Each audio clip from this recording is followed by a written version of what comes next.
The woke forces that infiltrated the NFL are having a panic attack right now. They're finding out, to their utter horror, that this Sunday, tens of millions of Americans will be deliberately turning off the Super Bowl halftime show and tuning into something else entirely. Not because they hate football, but because the NFL just made one of their worst decisions imaginable. It's so controversial that even its own players are speaking out. And what's rising up to challenge it promises to be the biggest cultural shift we've seen in years.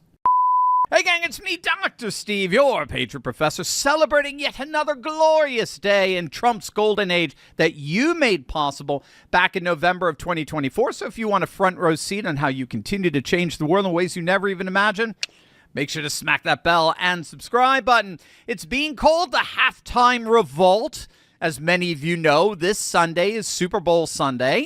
Go Pats, right? I'm originally from Connecticut because I gotta fly the flag, New England. But it's the controversial halftime show everyone's talking about because someone at the NFL thought it would be a good idea to hire this. I'm gonna say, eyes out.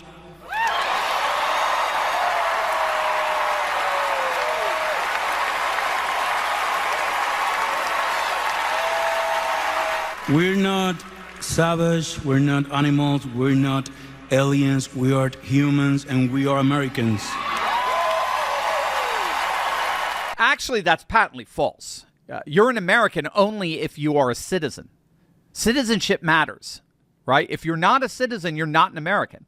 And if you are an American, ICE has no authority over you, unless you got something to do with illegal immigration. It's got nothing to do with you being human or an animal. It's got everything to do with you being legal or illegal. This isn't hard. Well, what possible grounds could you possibly have for demanding that the law not be enforced? What law are you appealing to for that? Regardless, that's Bad Bunny. He's the pop artist that the NFL commissioner, Roger Goodell, who's about as woke gets, thought would make for a good halftime show. Note for the National Football League, note that guy is going to be singing for the National Football League. Goodell thought it would be a good idea to have that punk who likes to criticize our brave men and women of immigration enforcement, whose only crime is they're actually enforcing federal law. Now, the timing for that rant couldn't have been worse for the NFL. They've got a performer who just used a national platform to attack federal law enforcement. And he's about to take the biggest stage in American sports. Fans noticed, and they're not happy. Social media exploded. Longtime viewers started asking, why on earth are we giving this platform to someone who just disrespected the men and women keeping our borders safe? But here's where this story gets interesting, because this time fans aren't just complaining. They're doing something about it. Enter Turning Point USA, who announced something unprecedented. A full-scale alternative halftime show happening simultaneously with the NFL's broadcast. They're calling it a celebration for folks who love America. And guess who's headlining? None other than the MAGA musician par excellence, Kid Rock, the man who's been unapologetically patriotic for decades. But he's not alone. The lineup includes country stars like Travis Tritt and John Rich, plus former NFL players who are fed up with the league's direction. This isn't some small counter event. It's being broadcast live and streamed nationwide. Now, here's the part the legacy media won't tell you. Some NFL players themselves are reportedly planning to watch the TPUSA event instead of their own league's halftime show. I mean, when your own athletes don't want to watch your entertainment, I mean, you got a serious problem. And to make matters worse, Super Bowl viewership has actually been declining over the years, and the NFL knows it. They've been watching their ratings slip, and yet they've leaned further into divisive politics. It's absurd.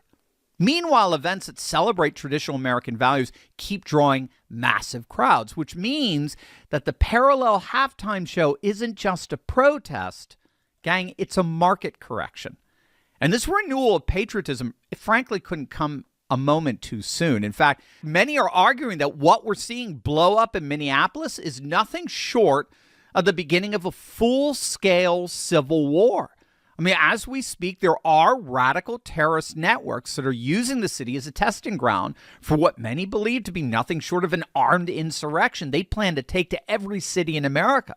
Now, while President Trump is moving with decisive strength, these agitators are paralyzing our economy with a total blackout. I mean, you heard about the walkout the other day in Minneapolis. They want to seize power to make patriots pay in every way they can, especially through your hard-won wealth. When the radicals hold our economy hostage and threaten your savings with bank holidays, your retirement is the first casualty. It's time for a family finance defense. And that's where a secure digital vault like Block Trust IRA comes in. Their Animus AI platform handles market volatility with precision, protecting your family while the paper system fails. Go to turleytalkscrypto.com right now for your $2,500 war chest funding bonus. Act now to defend your family before the blueprint for terror reaches your front door. That's turleytalkscrypto.com to safeguard your family's prosperity today. What we're witnessing is bigger than one halftime show.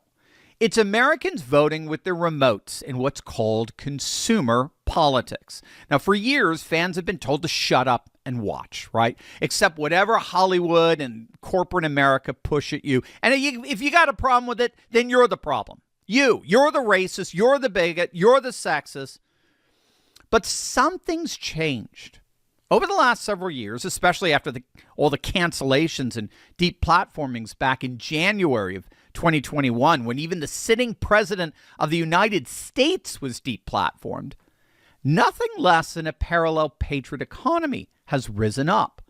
All those cancellations ended up serving as the catalyst for a massive exodus of users away from traditional big tech, as well as a slew of investors pumping money into new tech like Rumble and True Social, with an entire parallel economy emerging around that, which enabled more and more people to basically bypass the legacy media and big tech in a manner comparable to the way email and texting bypassed the post office. And it wasn't just alternative media. We saw the rise of alternative finance like cryptocurrencies, Bitcoin, Ethereum, and the like, which enabled populations to bypass getting debanked, like we saw happening with so many of the Freedom Convoy in Ottawa, right? Remember those? Many patriots got their bank accounts frozen because of their participation in that free speech event. Or the Trump family had many of their bank accounts canceled. Crypto is bankless. And then when you bring AI into the mix, then you can invest in crypto in the same way that Block Trust does with their super AI system. Homeschooling is beginning to outpace the woke public schools. Online colleges are challenging the dominance of universities. I mean, we could go on and on and on of this parallel economy. And then when Elon bought Twitter, that parallel economy officially went mainstream. We were now the media. We were now the news. And so consumer politics came full circle. We started with boycotts and boycotts, right? Avoiding businesses and services that went woke, all the while intentionally supporting parallel businesses and industries that championed the timeless values of faith, family, and freedom. And now, increasingly, this parallel patriot economy is the center of commerce in our nation today. And that's exactly what we're seeing here with TPUSA halftime show. In many ways, this is the parallel economy coming full circle with the NFL. Now we are the halftime show. And the woke antics of these idiot executives in the NFL are the ones effectively getting canceled. People are building their own platforms, their own events, their own entertainment ecosystems, and it's working. This Sunday, you have a choice. You can watch a performer who just attacked ICE agents on national television, or you can join millions of Americans supporting an event that actually celebrates this country. The establishment is panicking because they're realizing something they never expected. We don't need their permission anymore. The halftime rebellion is here, and it's just getting started.